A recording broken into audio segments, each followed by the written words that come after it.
You know when you're trying to get somewhere and you look up bus routes to take the bus there and you find a bus stop, you start walking towards that bus stop and you're getting pretty close, you turn the corner and you see the bus stop, but you also see your bus and it leaves without you. And you just missed it. And you just missed it by like 10 seconds. And it feels horrible because you're like, I was right there. That to me is the perfect image of animation opportunities.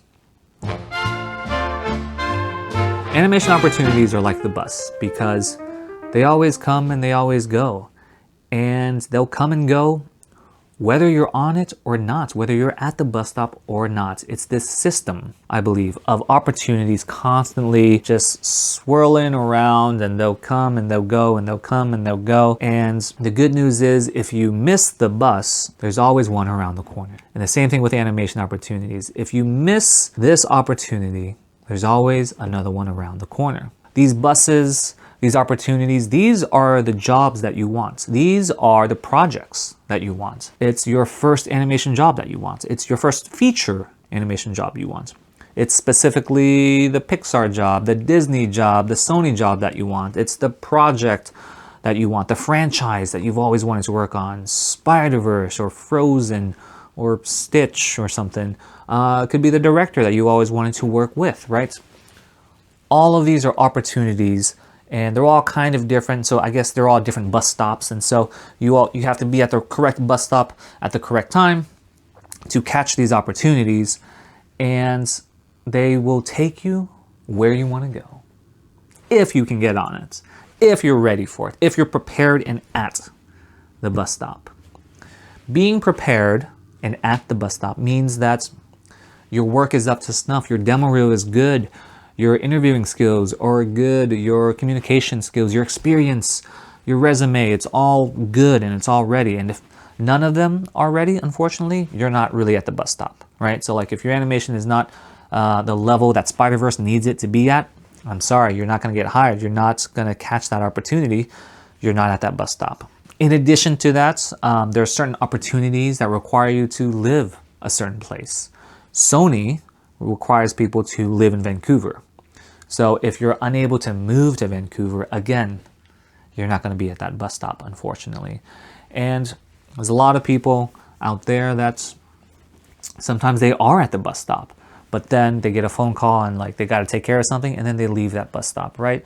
And so it's like there's sometimes people who are perfectly qualified for certain jobs, but then because of extenuating circumstances, they have to leave and they're not at that opportunity anymore, even though they're more than qualified for every other reason. Animation is like a bus. It's like a bus. It's always coming. It's always going. And I think that that's a very hopeful thing to know, a very optimistic thing to know, because I myself have missed the bus a lot. I remember when I was beginning my career, like I would always apply every single year to every big studio, all of them. Like I would specifically apply to Sony a bunch. And for the first 4 or 5 years, I would get the same reply from the same person. It was always Samantha. I was always emailing her, and she would always say, "Sorry, Peter, the team passed on your demo reel. Warm regards, Samantha." She would always send that same email, and it was such a, it was such a bummer every single time. But that was because I wasn't at the bus stop. I wasn't at the bus stop because my animation stuff wasn't good enough, right? So like I wasn't really at that bus to catch the Sony train to Spider-Verse or something. And so what did I do? How would I get to the bus stop? Well, I had to start taking animation courses. I was working in TV at the time, and my demo reel just wasn't good enough. And so I had to learn after work, and I would put in all these hours. I would work on animation like 12 hours a day until probably my 4th year working as an animator. I applied again, as I did annually, but this time, instead of them passing my reel, to my surprise, Samantha said, "Hey, the team wants to interview you." And I was like, no way. Like after all these years of missing these buses, like all of these awesome movies and projects, I got an interview and I was ready. I was at the bus stop and they let me on, and I got my first feature animation job on The Sea Beast. And to continue my analogy here, buses lead to other buses. Opportunities will lead to other opportunities. And you can imagine this in your head of like, okay, let's say you want to get somewhere that's very, very far away, and it doesn't require one bus, but it requires 3 buses. It requires 3 different buses to get there. And I feel like that's kind of what happened. If I can kind of insert my story into this analogy, which is my goal was to, let's say, be a really good feature animator at a really big company, which Sony is a very big company, but then let's say Disney is all the way over here. And so I got a junior animator position at Sony, which led to Method, and Method led to DNEG, DNEG led to Disney. And honestly, I could not have gotten all the way over here without all of these connecting buses. Each one of these buses built upon the other one into like a mega bus that led me all the way to Disney. And the way that specifically happened was because my Sony job, the Sea Beast, I was working there when Method recruited me from LinkedIn, and they really liked my physicality demo reel. And then because they saw that I was working at Sony, they were like, oh, okay, cool, this guy's worked in features, which that was my first feature. But I got hired there. As I was working there in live action, my first live action motion capture show, I had the bandwidth to take another animation course with Jackie Tarasio at Lupin House. And I was only able to take that extra course while working in feature animation because the job was live action. And I would be working on live action animations for 8 hours a day, which is completely different from feature animation. It just feels like a completely different style. And I was able to not get burned out with animation because I was working on 2 different types of animation.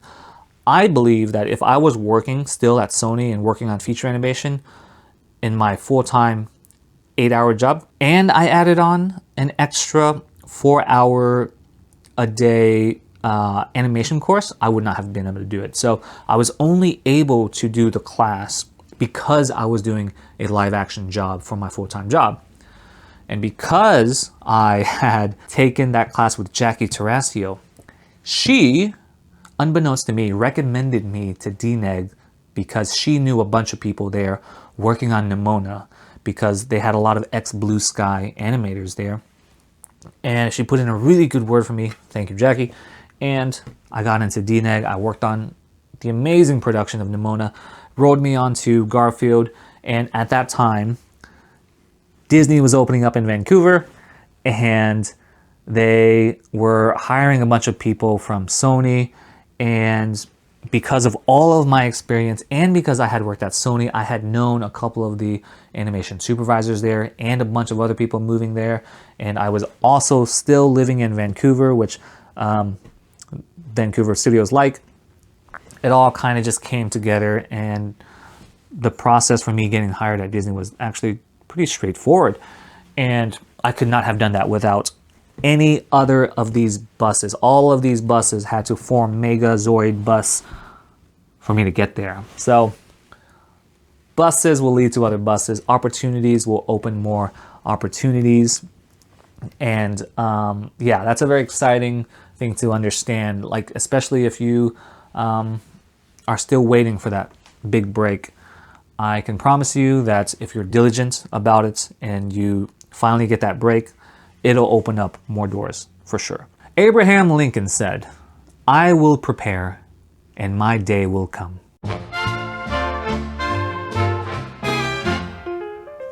I love that. I will prepare and my day will come.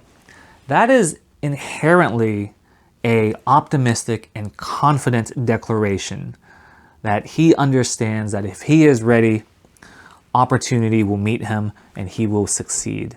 And I want to encourage you all to think that way too. Prepare, be ready, be at the bus stop, and I promise you, your bus is going to come, and you get on that bus and you sail into the sunset happily ever after.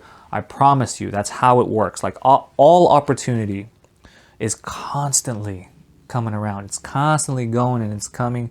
And I want to encourage you that you can do it. It's going to take some work. It'll take a lot of hard work. Like if it's anything like the trajectory of my career, it'll take some late nights. But if I can do it, you can do it. I personally think that I'm a pretty average animator. And if I could do it, you can do it. Seriously, like there's no fake humility here. Like legit, I believe I'm a pretty average animator.